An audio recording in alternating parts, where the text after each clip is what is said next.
بسم الله الرحمن الرحيم. الرحمن علم القرآن.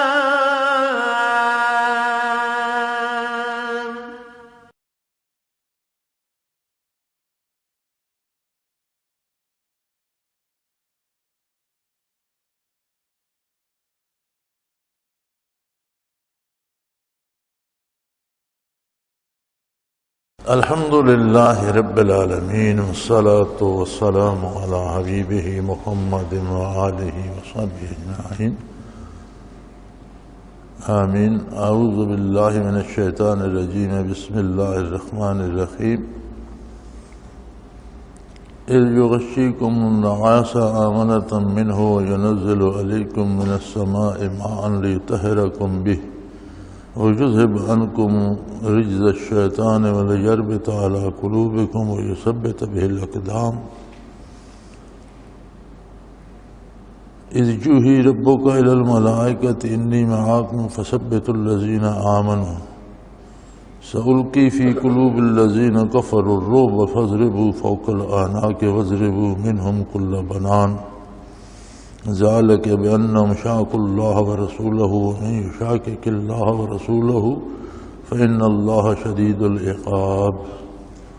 اللهم سبحانك لا علم لنا إلا ما علمتنا إنك أنت العليم الحكيم. مولاي صل وسلم دائما أبدا على حبيبك خير الخلق كلهم. غزوۃ البدر کا واقعہ چل رہا تھا.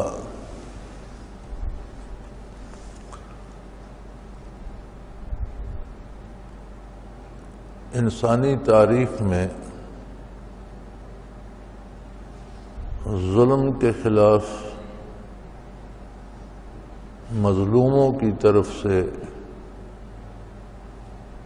جہاد اور مقابلے کا یہ پہلا بے مثل و بے مثال دن تھا.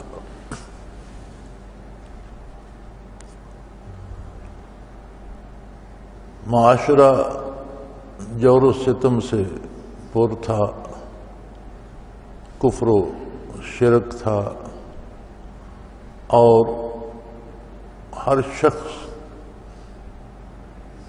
جس کے پاس کچھ قوت یا کچھ طاقت تھی وہ دوسروں پر، کمزوروں پر اپنی مرضی مسلط کرنے پہ تلا ہوا تھا. یہاں تک کہ کمزور آدمی کو پکڑ کر غلام بنا کر بیچ دیا جاتا تو اس کی کوئی حیثیت باقی نہ رہتی. مال لوٹ لینا، کسی کی آبرو لوٹ لینا، یہ ان کے روزمرہ کے مشاغل تھے. شراب ان کی گٹی میں پڑی ہوئی تھی اور دور دور تک عظمت الہی کا کوئی نشان نہیں ملتا تھا. حضور اکرم صلی اللہ علیہ وآلہ وسلم نے اعلان نبوت فرمایا اور کفر و شرک کے خلاف آواز حق بلند فرمایا تو 13 برس مسلسل مکہ مکرمہ میں بے شمار مصیبتیں سہیں جن کی تفصیل کا یہاں وقت نہیں ہے. اکثر آپ حضرات جانتے ہیں کہ مکہ مکرمہ پہ میں مسلمانوں پہ کیا کیا مصیبتیں بیتیں، حتیٰ کہ گھروں کو، مال اور جائیداد کو، سب کچھ کو چھوڑ کر ہجرت فرمائی گئی اور حضور مدینہ منورہ جلوہ افروز ہوئے.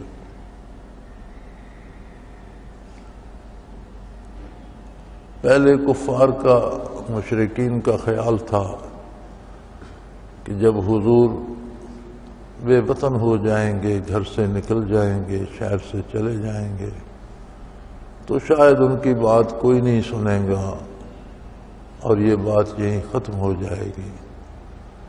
لیکن ہجرت نے تو تعلیم اسلام کو اور تبلیغ کو اور جلا بخشی اور بات اور زیادہ پھیلنے لگی۔ پھر مدینہ منورہ آ کر حضور صلی اللہ علیہ وسلم نے مہاجرین و انصار میں مواخات کرا دی، بھائی چارہ کرا دیا، ایک دوسرے کا بھائی بھائی بنا دیا، اور مسلمان اطمینان سے اپنے کام میں لگ گئے، زراعت شروع کر دی، مزدوری شروع کر دی، اور ساتھ دین پر عمل اور دین کی تبلیغ کو اولویت دی۔ تو مزید پھیلاؤ شروع ہو گیا، اسلام پھیلنے لگا۔ مشرکین مکہ کو فکر ہوئی، مدینہ کے یہود اور منافقین نے مختلف خبریں پہنچائیں، تو ایک تیاری کی گئی کہ مدینہ منورہ پر حملہ کر کے مسلمانوں کو نیست و نابود کر دیا جائے۔ اس کی کافی تشریح پچھلے جمعے کو گزر چکی ہے۔ یہ وہ حق و باطل کا پہلا معرکہ تھا جس میں رب کریم کا ارشاد ہے کہ اللہ نے چاہا کہ کفر کی جڑ کاٹ دے اور حق کو غالب فرمائے۔ مکہ کا لشکر بڑی تیاری سے آیا تھا، مانے ہوئے جنگجو اور مکے کے اکثر سرداران اور قبائل کے سردار ساتھ تھے۔ مسلمان 313 تھے حضور کی شرف ہم رکابی میں، اور 70 سواریاں تھیں، 10-11 تلواریں، 8 زریں۔ راشن کی بھی کمی تھی، 5-5 کھجوریں ملتی تھیں ہر ایک مجاہد کو۔ میدان بدر میں مشرکین مکہ نے بلندی کی طرف جہاں زمین تھی اس پر پڑاؤ لگا لیا اور قبضہ کر لیا۔ مسلمان تھوڑے سے نشیب میں آگے جہاں زیادہ ریت تھی اور اس میں پاؤں دھس جاتے تھے۔ صحابہ کرام نے عرض کیا کہ یا رسول اللہ، اگر یہ جگہ بھئی الہی سے متعین نہیں کی گئی تو ہمیں آگے بڑھ کر بدر کے پانی کے کنویں پر قبضہ کر لینا چاہیے، اور جگہ نسبتاً بہتر ہے۔ چنانچہ اسلامی لشکر نے آگے بڑھ کر پانی کے گرد ڈیرا لگا لیا، پانی پہ قبضہ کر لیا، اور ایک طرف چھوٹی سی پہاڑی پر حضور اکرم صلی اللہ علیہ وسلم کے لیے سرکنڈوں کی ایک چھوٹی سی جھونپڑی بنا دی گئی، جس میں حضور کے ساتھ سیدنا ابو بکر صدیق رضی اللہ تعالی عنہ تھے، جسے عریش بدر کہتے ہیں، جہاں اب ایک بہت خوبصورت مسجد ہے۔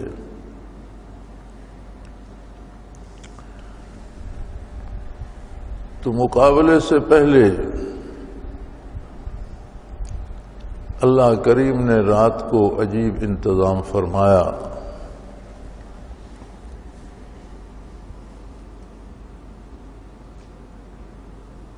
ایک تو اذ یغشیکم النعاس آمنۃ منہ،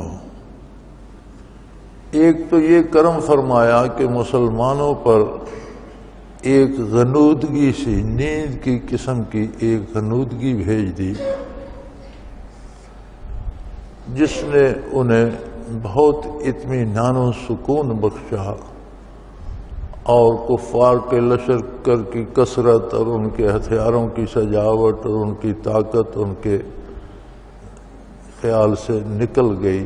اللہ پر ان کا بھروسہ مزید بڑھ گیا اور ثابت قدمی عطا ہوئی۔ یہاں اسے نعاسہ نیند کہا گیا ہے۔ یہ ایک کیفیت ہوتی ہے جو اللہ کی طرف سے وارد ہوتی ہے۔ نیند میں انسان بے خبر ہو جاتا ہے، لیکن یہ جو کیفیت وارد ہوتی ہے اس میں جسم نیند کی طرح ہو جاتا ہے بے حس، لیکن حواس جاگتے رہتے ہیں، وہ بات سن رہا ہوتا ہے، سمجھ رہا ہوتا ہے۔ اسے اصطلاح تصوف میں جذب بھی کہتے ہیں۔ اس کا مطلب ہے کہ بندہ قلبی طور پر، باطنی طور پر، کلی طرح سے، مکمل طرح سے اللہ کریم کی طرف متوجہ ہو جاتا ہے۔ اصطلاح تصوف میں لوگ مجاہدہ کرتے ہیں، محنت کرتے ہیں، نوافل پڑھتے ہیں، تلاوت کرتے ہیں، پھر کثرت سے ذکر الہی کرتے ہیں اور مراقبہ کرتے ہیں، تو بعض اوقات کسی نہ کسی کو اس کی اپنی حیثیت کے مطابق یہ جذب نصیب ہوتا ہے، اور بہت شاذ ہوتا ہے، بہت کم ہوتا ہے کہ اسے نہ وقت کا احساس رہے، نہ جگہ کا خیال رہے، نہ اسے گرمی سردی کا احساس رہے کہ قلبی طور پر، کلی طور پر اللہ کریم کی طرف متوجہ ہو جائے۔ یہ بہت بڑی نعمت ہے اور بہت شاذ ہوتی ہے، اور یہ اس قسم سے ہوتی ہے جس قسم کی نیند انبیاء علیہ الصلاۃ والسلام کی ہوتی ہے۔ انبیاء کے علاوہ ہر بندے کی نیند ناقص وضو ہے۔ کیوں ناقص وضو ہے؟ اس میں وضو کیوں نہیں رہتا؟ اس کی وجہ یہ ہے کہ بندے کو خبر نہیں رہتی کہ اس کا وضو باقی ہے یا نہیں۔ حواس جو ہیں وہ ختم ہو جاتے ہیں، احساس نہیں رہتا۔ لیکن انبیاء پر ایسی نیند نہیں آتی۔ انبیاء سوتے میں بھی پوری طرح حواس کے ساتھ ہوتے ہیں، اور انبیاء کے حواس کام کر رہے ہوتے ہیں، لہذا نیند میں انبیاء کا وضو نیند کی وجہ سے نہیں ٹوٹتا۔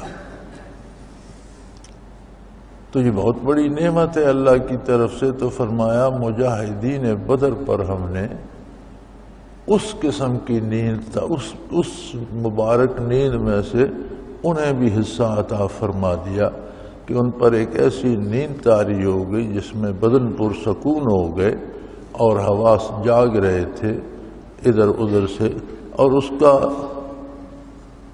فائدہ یہ ہوا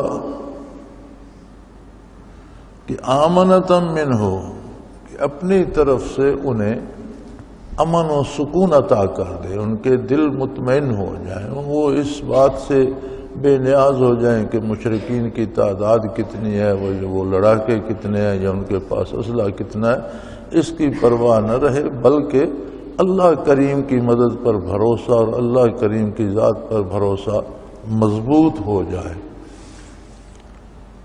تو یہ وہ انعامات ہیں جن کے لیے لوگ عمریں صرف کرتے ہیں کہ ان کا کوئی شمع، کوئی ہلکی سی کرن نصیب ہو جائے، اور بڑے خوش قسمت ہوتے ہیں جو ان میں سے اپنی حیثیت کے مطابق کوئی ذرہ بھی پا لیں۔ یہ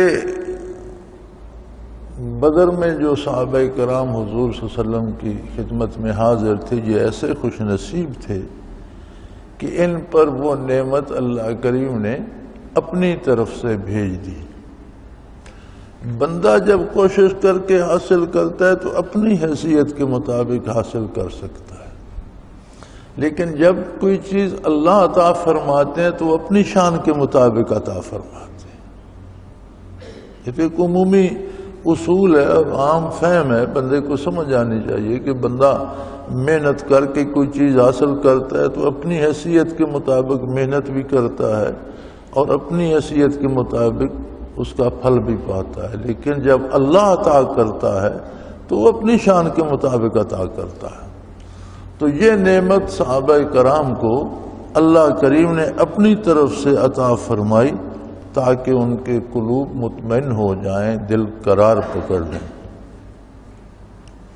ساتھ دوسری مہربانی یہ فرمائی، ينزل علیکم من السماء ماء، آسمانوں سے پانی اتار دیا، بارش برسا دی۔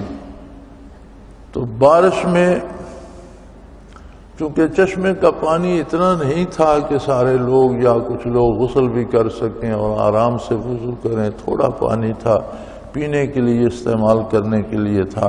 اللہ کریم نے بارش بھیج دی، اس سے دو بہت بڑے کام ہوئے۔ ایک تو جو زمین مشرکین مکہ کے پاس تھی وہ چونکہ مٹی تھی، اس میں کیچڑ ہو گیا اور دلدل بن گئی۔ جہاں لشکر اسلام مقیم تھا وہاں چونکہ ریت تھی، بارش سے وہ جم گئی اور مضبوط ہو گئی۔ پھر پانی وافر جمع ہو گیا، وہ نچلی جگہ تھی، ڈھلان تھی، پانی سے جگہ بھر گئی۔ جنہیں غسل کرنا تھا انہوں نے غسل کیا، جو وضو کرنا چاہتے تھے انہوں نے وضو کیا۔ وَيُنَزِّلُ عَلَيْكُم مِّنَ السَّمَاءِ مَاءً، اور تم پر آسمان سے پانی برسا رہے تھے، لِيُطَهِّرَكُم بِهِ، تاکہ تم اس کے ساتھ طہارت اور پاکیزگی حاصل کرو۔ وَيُذْهِبَ عَنكُمُ الرِّجْزَ الشَّيْطَانُ عَنكُم رِجْزَ الشَّيْطَانِ، اور شیطان کی ہر طرح کی وسوسے یا اس کی جو کوشش ہے اللہ کریم اس کو ختم کر دے۔ یعنی یہ بڑا عجیب مسئلہ یہاں سامنے واضح ہو گیا کہ طہارت یا باوضو رہنا یا پاک رہنا شیطانی وساوس کے خلاف ڈھال بن جاتا ہے۔ وضو بجائے خود فرض نہیں ہے، بالواسطہ فرض ہے۔ وضو فرض ہے نماز کے لیے، جب نماز کا وقت ہوتا ہے تو نماز پڑھنے کے لیے نماز فرض ہے، نماز کے لیے وضو بھی فرض ہو جاتا ہے، یہ بالواسطہ فرض ہے۔ نماز کے علاوہ آپ باوضو نہ رہیں کوئی حرج نہیں، لیکن باوضو رہنے کی برکت یہ ہے لِيُطَهِّرَكُم بِهِ، تاکہ اس پانی سے تمہیں پاک کر دیں، وَيُذْهِبَ عَنكُمُ الرِّجْزَ الشَّيْطَانُ، اور تم سے شیطانی وساوس کو دور کر دیں۔ تو اکثر لوگ یہ شکایت کرتے ہیں مجھے بہت وسوسے آتے ہیں، بعض ساتھی کہتے ہیں مجھے ڈر لگ گیا، تو ایسے لوگوں کو چاہیے کہ باوضو رہا کریں۔ اور یہ کوئی اتنا لمبا مسئلہ نہیں ہے، جب بھی حاجت رفع حاجت، جب آپ کہیں وضو ٹوٹے تو وضو کر لیا جائے، اس سے کیا مذائقہ ہے۔ تو باوضو رہنا بجائے خود ایک عبادت بھی ہے، اور یہ طہارت میں یہ برکت ہے کہ شیطانی وساوس جو ہیں ان کا رد ہو جاتا ہے، ان کا دفاع ہو جاتا ہے، شیطان وسوسے نہیں ڈال سکتا۔ تو فرمایا اس پانی سے اللہ کریم کی مراد یہ تھی کہ تم وضو کر لو، غسل کر لو۔ اب دیکھیں صحابہ کرام کوئی نماز کی تیاری نہیں کر رہے تھے، وہ تو جہاد کی تیاری کر رہے تھے، لیکن فرمایا جہاد میں بھی ہو سکتا ہے شیطان کوئی وسوسہ ڈالنے کی کوشش کرے، کتنے زیادہ کفار ہیں تم مارے جاؤ گے، یا اور کوئی وسوسہ ڈالے۔ تو فرمایا اللہ نے پانی اتار دیا ہے کہ غسل کر لو، وضو کر لو، اور یہ طہارت جو ہے، وضو جو ہے، یذھب عنکم رجز الشیطان، یہ شیطانی وسوسے تم سے دور کر دے گا۔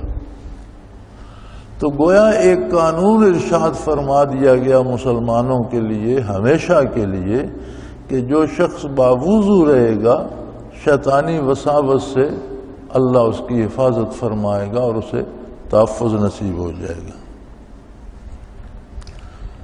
دوسری نعمت یہ فرمائی وَلِيَرْبِطَ عَلَىٰ قُلُوبِكُمْ، تاکہ تمہارے دلوں پر جب تم باوضو ہوگے شیطانی اثرات قلب میں نہیں ہوں گے، تو اللہ کریم تمہارے دلوں سے رابطہ مضبوط کر دیں گے۔ یہ رابطہ کیا ہوتا ہے؟ وَلِيَرْبِطَ، تمہارے ساتھ رابطہ کر لیں۔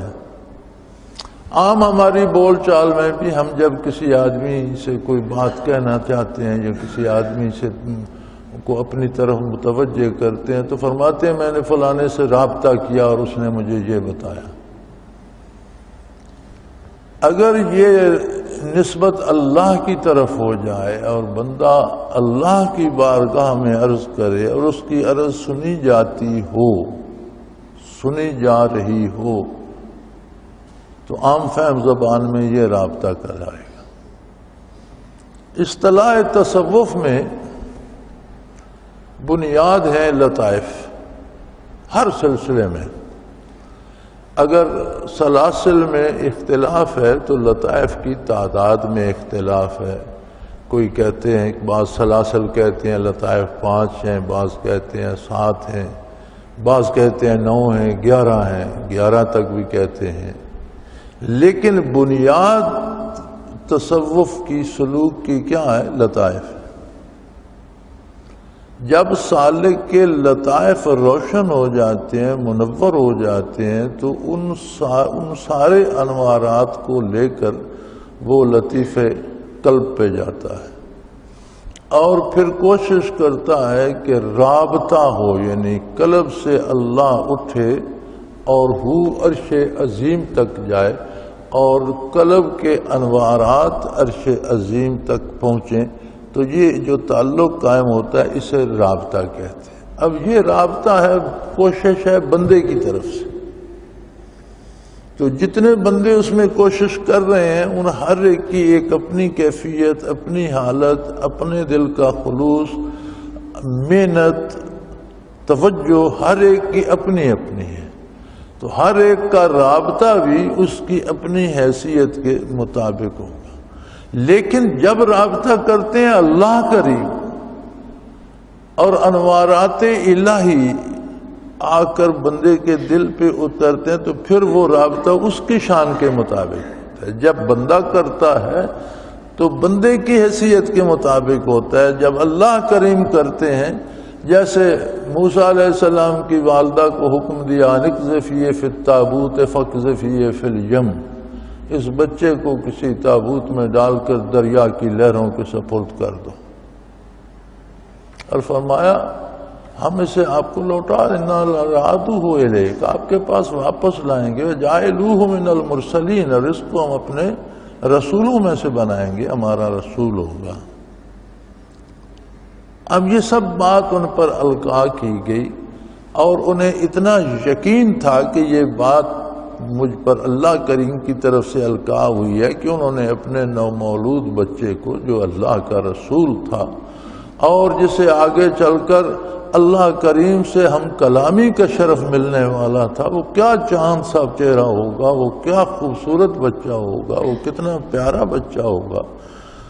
پھر ماں کے لیے تو ہر بچہ بڑا پیارا ہوتا ہے، جان سے زیادہ عزیز ہوتا ہے، لیکن اس الہام و القاء میں اتنی قوت تھی کہ انہوں نے بچے کو ایک بکسے میں رکھ کر دریا میں ڈال دیا۔ لیکن پھر آخر ماں تھی اور ایک عام خاتون تھی، روزمرہ کی گھریلو زندگی گزارنے والی، تو ایک بے قراری نے اسے آ لیا کہ میں نے اپنے بچے کو دریا میں ڈال دیا، میں نے کیا کیا، اس کا کیا ہوگا۔ تو اللہ کریم فرماتے ہیں وَلِيَرْبِطَ، ہم نے اس کے دل سے رابطہ کیا، اللہ نے ان کے دل سے رابطہ فرماتے ہیں اگر ہم رابطہ نہ کرتے تو ہو سکتا ہے وہ راز افشا کر بیٹھتی، شور مچا بیٹھتی کہ میرا بچہ گیا، میں نے دریا میں ڈال دیا، فرعونیوں کو پتہ چل جاتا کہ یہ اسرائیلیوں کا بچہ ہے۔ تو اللہ فرماتے ہیں ہم نے اس کے دل سے رابطہ کیا، یعنی اللہ کی طرف سے انوارات و تجلیات نے آ کر دل کو مضبوط کر دیا۔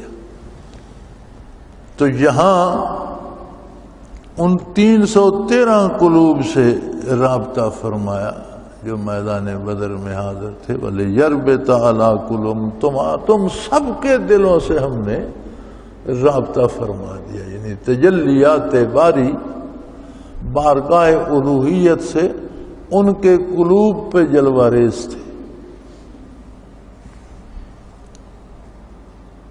وَيُثَبِّتَ بِهِ الْأَقْدَامَ، تاکہ اس رابطے کے ساتھ تمہارے قدموں کو جما دیں، تمہیں ثابت قدم کر دیں۔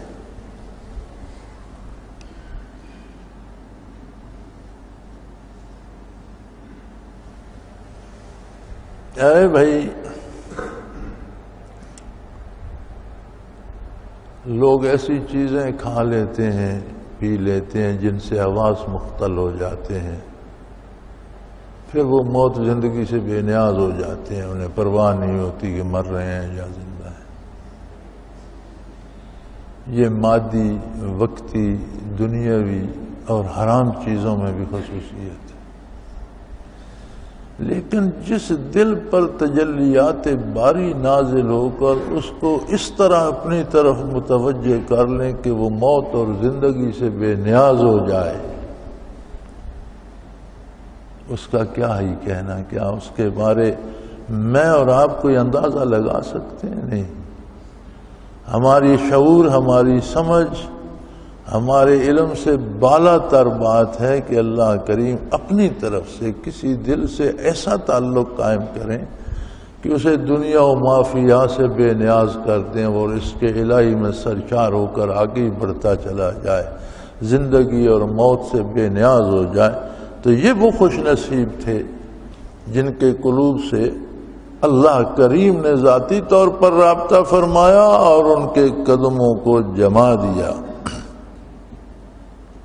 پھر ان کی خاطر فرشتے نازل فرمائے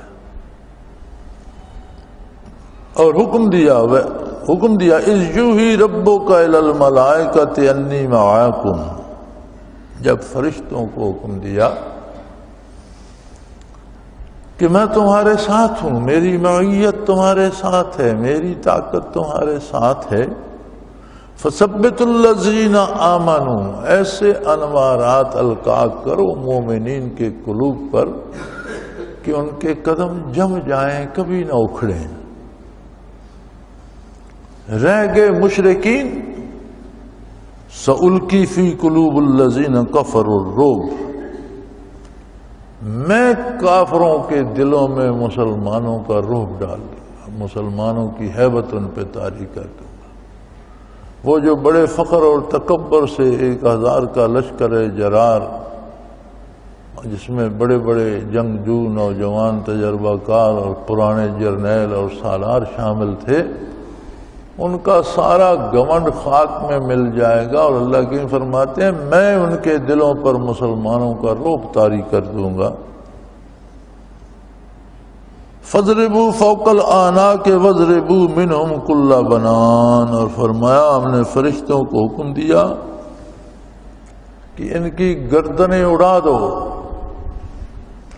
اور ایسی ضرب لگاؤ، وَاضْرِبُوا مِنْهُمْ كُلَّ بَنَانٍ، ایسی ضرب لگاؤ جس سے صرف گردن نہ کٹے بلکہ جسم کے پور میں درد ہو اور دکھ تکلیف محسوس ہو۔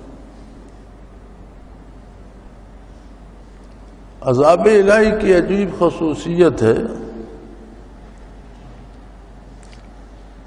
جہنم کے ایک حصے کی بات بتاتے ہوئے قرآن کریم بتاتا ہے کہ وہ ایسی آگ ہے تطلع علی الافئدہ کہ جسم کے کسی حصے کو چھو جائے تو دکھ دل کے نواخانوں تک جاتا ہے، صرف حصی بدن کو نہیں، بدن محسوس کو نہیں، سارے بدن میں درد ہوتا ہے، حتیٰ کہ جو دل میں احساسات ہیں ان میں بھی درد بھر جاتا ہے۔ عذاب الہی اتنی سخت چیز ہے، تو فرمایا میں نے فرشتوں کو حکم دیا کہ ان کفار کے سر اس طرح سے قلم کرو کہ تلوار تو گردن پر پڑے، سر کٹ جائے، لیکن اس کا درد جو ہے وہ ان کے پور سے، ہر جوڑ سے، ہر ہڈی سے درد کی ٹھیسیں نکلے۔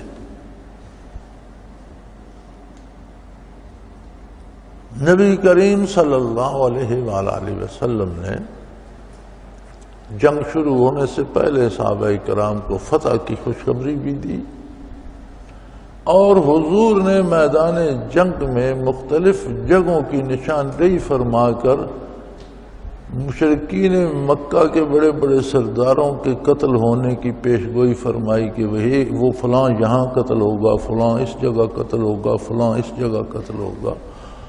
اور غزوہ بدر کی فتح کے بعد دیکھا گیا کہ جہاں جہاں حضور اکرم صلی اللہ علیہ وسلم نے نشاندہی جن لوگوں کے لیے فرمائی تھی ان کے لاشیں وہیں پڑے تھے، اسی جگہ پر قتل ہوئے۔ تو یہ صرف قتل نہ ہوئے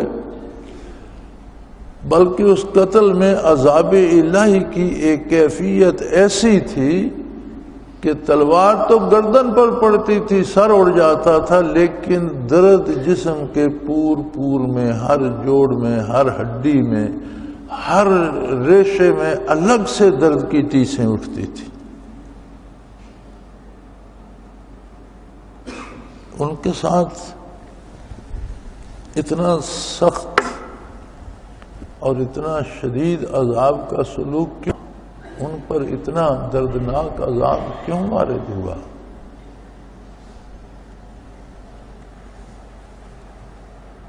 مشرکین مکہ اسلام کے خلاف ایک بہت بڑا محاذ تھے، اور عرب کے ارد گرد کے قبائل بھی اس انتظار میں تھے، وہ یہ سمجھتے تھے کہ اگر حضور اکرم صلی اللہ علیہ وآلہ وسلم واقعی اللہ کے رسول ہیں تب ہی مکے والوں پر فتح پا سکتے، ورنہ مکے والے اتنے مضبوط ہیں کہ اگر معاذ اللہ حضور کا دعویٰ سچا نہیں ہے تو پھر حضور مارے جائیں گے، پھر ان کے ہاتھوں نہیں بچ سکتے، ان کے ساتھی بھی اور یہ بھی تباہ ہو جائیں گے۔ یہ ایک تصور تھا جزیرہ نما عرب کے باقی سارے قبائل میں، اور وہ اس بات کے منتظر تھے کہ دیکھیں کیا ہوتا ہے، اگر مکے والے غالب آتے ہیں تو قصہ ختم ہو گیا، اور اگر حضور مکے والوں پہ غالب آ جاتے ہیں تو پھر یہ اللہ کے رسول ہیں، بغیر اللہ کی مدد کے ایسا نہیں، پھر ہمیں بھی قبول کر لینا چاہیے کہ یہ اللہ کے رسول ہیں، ہمیں بھی ایمان لے آنا چاہیے۔ اللہ کریم نے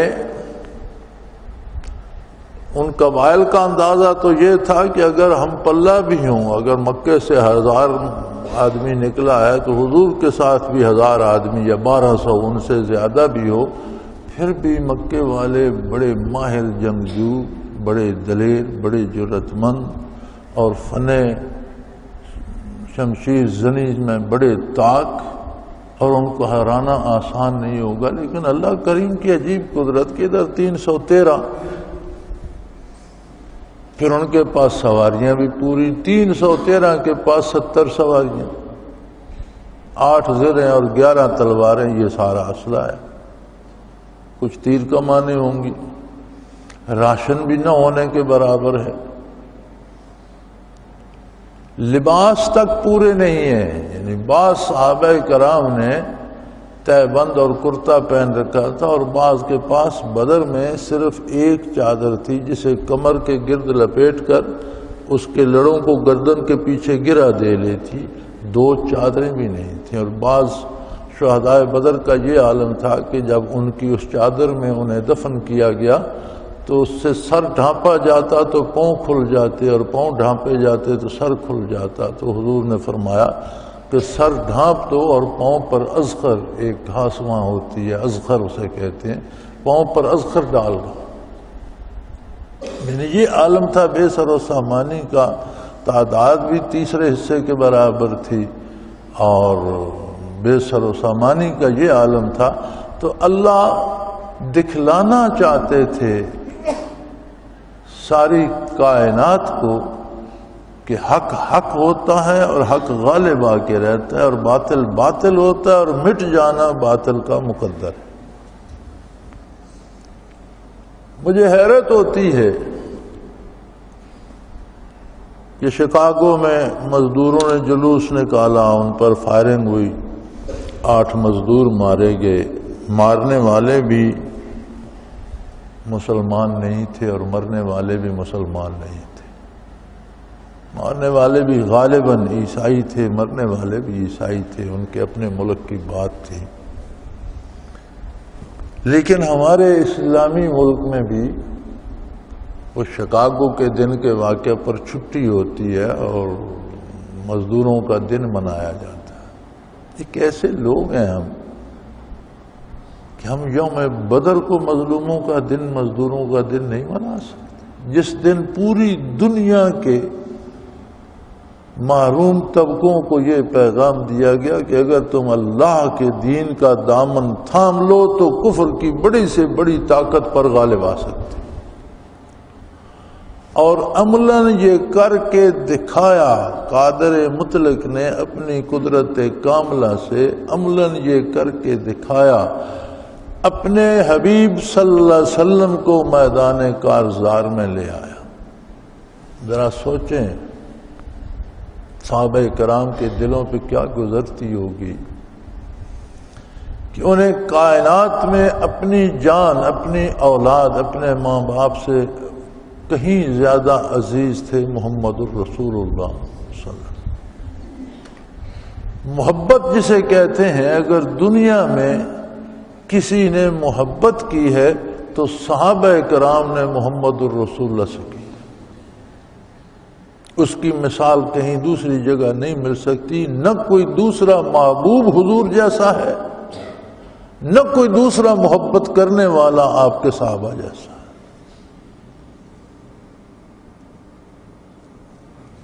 ان کی محبت کا یہ عالم تھا کہ ایک صحابی کو عشاء کے بعد بچہ لینے آتا، گھر سے ہاتھ پکڑ کر گھر لے جاتا، اور سحری کو جب مسجد نبوی آتے تو بچہ چھوڑنے آتا، اور دن بھر کام کاج کرتے، نظر ٹھیک تھی۔ ایک دن کسی نے پوچھ لیا کہ بھئی آپ کو رات کو بچہ لینے آتا ہے، آپ کا ہاتھ پکڑ کر گھر لے جاتا ہے، سحری کو پھر ہاتھ پکڑا ہوتا ہے، آپ کو مسجد چھوڑنے آتا، تو کیا آپ کو رات کو دکھائی نہیں دیتا؟ انہوں نے کہا بھائی دکھائی تو دیتا ہے، تو پھر ایسا کیوں ہے؟ فرمانے لگے جب حضور عشاء کی نماز سے فارغ ہو کر حجرے مبارک میں تشریف لے جاتے ہیں تو میں آنکھ بند کر لیتا ہوں، میں چاہتا ہوں کہ دن بھر کی میری آخری نگاہ حضور کی ذات پر پڑے، پھر میں آنکھ نہیں کھولتا، بچہ ہاتھ پکڑ کے گھر لے جاتا ہے، میں گھر بھی آنکھ نہیں کھولتا، صبح سحری مجھے مسجد میں چھوڑنے آتا ہے، میں آنکھ بند کر کے بیٹھا رہتا ہوں، جب حضور اس کھڑکی مبارک سے جس سے حضور مسجد میں تھے، جب آپ قدم رنجہ فرماتے ہیں، قدم مبارک مسجد نبوی میں رکھتے ہیں، تو میں آنکھ کھول دیتا ہوں کہ میری پہلی نظر بھی حضور پر۔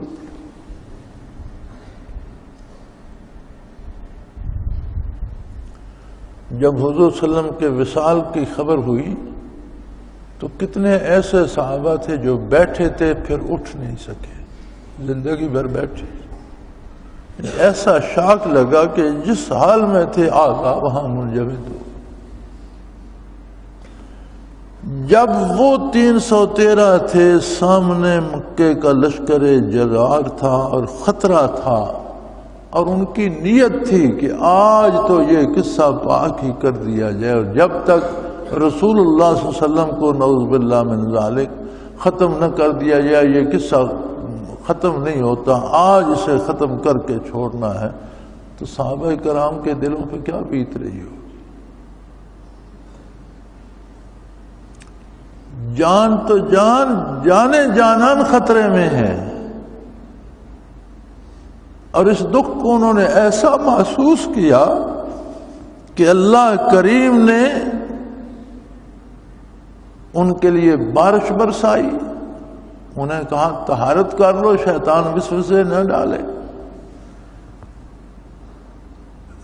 اور وَلِيَرْبِطَ عَلَىٰ، تو ان کے دلوں سے رابطہ فرمایا، تجلیات باری کو ان کے دلوں پر نازل فرمایا تاکہ ان کے قدم جم جائیں، وہ کسی وسوسے میں نہ آئیں۔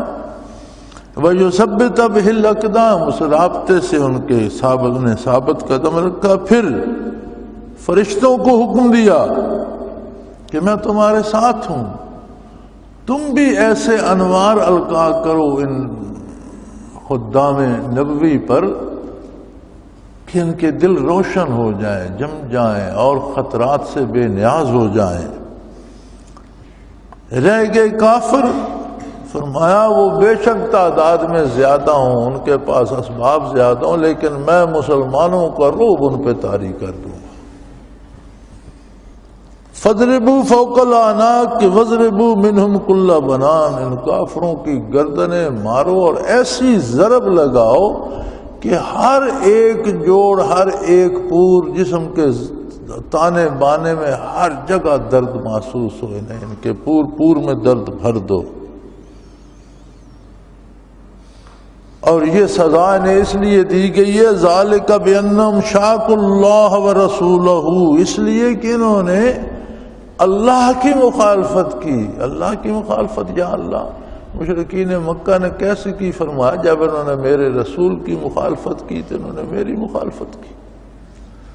یہ سزا ان کے لیے اس لیے ہے کہ انہوں نے اللہ اور اس کے رسول کی مخالفت کی۔ اور یاد رکھ لو وَمَن يُشَاقِقِ اللَّهَ وَرَسُولَهُ فَإِنَّ اللَّهَ شَدِيدُ الْعِقَابِ، یہ بات یاد رکھ لو، جو شخص اللہ اور اس کے رسول کی مخالفت کرتا ہے اللہ کے عذاب بڑے سخت ہیں، اللہ بہت سخت عذاب بھیج دیتے۔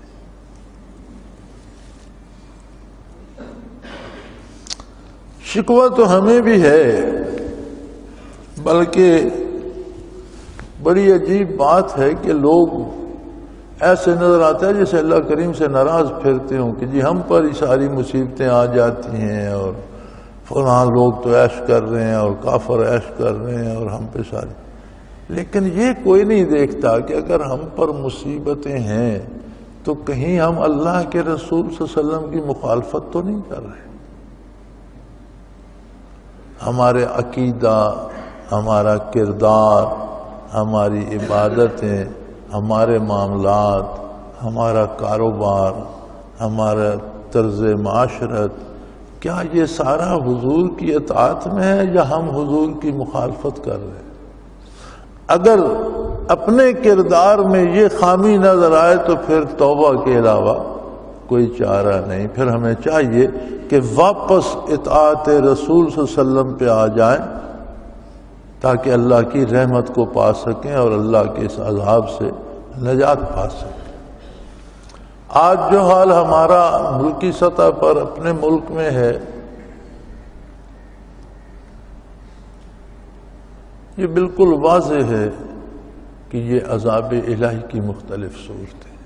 پانی ملتا ہے تو روٹی نہیں ملتی، روٹی ملتی ہے تو بجلی نہیں ملتی، بجلی آتی ہے تو گیس چلی گئی، کاروبار کرنے جاؤ تو کوئی پیسے چھین کے چلا جاتا ہے، گھر بیٹھے ہو تو کوئی قتل کر کے چلا جاتا ہے، سبزی لینے جاتا ہے تو کسی کی گولی کا نشانہ۔ یہ کیا ہو رہا ہے ہمارے ساتھ؟ یہ تو ہم سوچتے ہیں کہ ہمارے ساتھ یہ کیا ہو رہا ہے، یہ نہیں سوچتے کہ یہ کیوں ہو رہا ہے۔ یہ بھی سوچنا چاہیے۔ اور میری رائے میں ہمارے ساتھ یہ سب اس لیے ہو رہا ہے کہ ہم نے اپنے کردار میں ہر کام میں سنت پاک کو چھوڑ دیا ہے اور حضور کی مخالفت اختیار کر رکھی۔ پیسوں میں ہم سود کھاتے ہیں، جھوٹ بولتے ہیں، کم تولتے ہیں، دوسرے کا مال لوٹ لیتے ہیں، ایک دوسرے کی برائی کر، یہ ساری چیزیں کیا ہے؟ مخالفت رسول ہے۔ جس درجے میں ہوگی اس درجے کا عذاب ہوگا۔ مشرکین مکہ عقیدے اور ایمان میں بھی کرتے تھے، عملی زندگی میں بھی کرتے تھے۔ ہمیں اللہ نے یہ پناہ دے رکھی ہے کہ ہم عقیدے میں تو نہیں کرتے، یہ بھی اللہ کا احسان ہے الحمدللہ، لیکن ہمارا کوئی عمل حضور کے عمل کے مطابق ہے۔ دن بھر کے اپنے اعمال کو دیکھیں تو اکثر اعمال حضور کے خلاف نظر آئیں گے، تو ان کا نتیجہ تو نکلے گا۔ نتیجہ یہی ہے جو ہم بھگت رہے ہیں۔ اللہ ہمیں توبہ کی توفیق دے اور حضور صلی اللہ علیہ وسلم کی غلامی کی توفیق دے اور ان مصیبتوں سے قوم کو نجات عطا فرمائے، اس ملک کو ہمیشہ قائم رکھے اور اس پر عدل کی حکومت قائم فرمائے۔ وآخر دعوانا ان الحمدللہ رب العالمین۔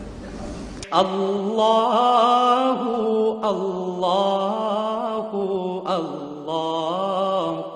اللہ اللہ اللہ اللہ اللہ اللہ۔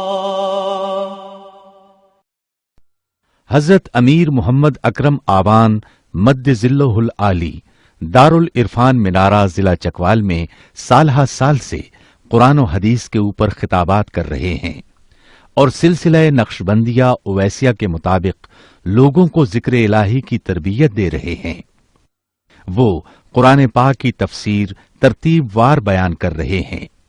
تفسیر قرآن کو وہ موجودہ ملکی اور بین الاقوامی حالات کے مطابق بیان کرتے ہیں۔ موٹر وے سے کلر کہار کے انٹرچینج سے نکلتے ہوئے کلر کہار کی جھیل سے ہوتے ہوئے میانی، بوچھال اور نور پور سے گزرتے ہوئے دارالعرفان منارہ پہنچ سکتے ہیں۔ حضرت امیر محمد اکرم آبان نے بچیوں اور بچوں کی دینی اور دنیاوی تعلیم کے لیے سقارہ اکیڈمی کے نام سے ایک درسگاہ بھی قائم کی ہے، جس کا افتتاح ملک پاکستان کے صدر جنرل محمد ضیاء الحق نے اپنے دست مبارک سے کیا تھا۔ وہ تمام احباب جو اسلام کی طلب رکھتے ہیں ان سے گزارش ہے کہ دارالعرفان منارہ ضلع چکوال میں امیر محمد اکرم آبان صاحب کے خطابات سے مستفید ہوں۔ وہ ہر جمعے کو نماز سے پہلے بیان فرماتے ہیں۔ ہر ماہ کی پہلی اتوار کو ماہانہ اجتماع ہوتا ہے جس میں آپ خصوصی خطاب فرماتے ہیں اور پاکستان کے چاروں صوبوں سے احباب اس اجتماع میں شرکت کرتے ہیں۔ اس کے علاوہ یہاں سال میں 2 مرکزی اجتماعات بھی ہوتے ہیں، ایک رمضان المبارک میں اعتکاف کا اجتماع اور دوسرا جولائی اور اگست میں 40 دن کا اجتماع ہوتا ہے جس میں روحانی تربیت کی جاتی ہے۔ اپنا خون سیماب دے کر اتنا ہم کر جائیں گے، نام آقا کا چمن میں پھر رقم کر جائیں گے۔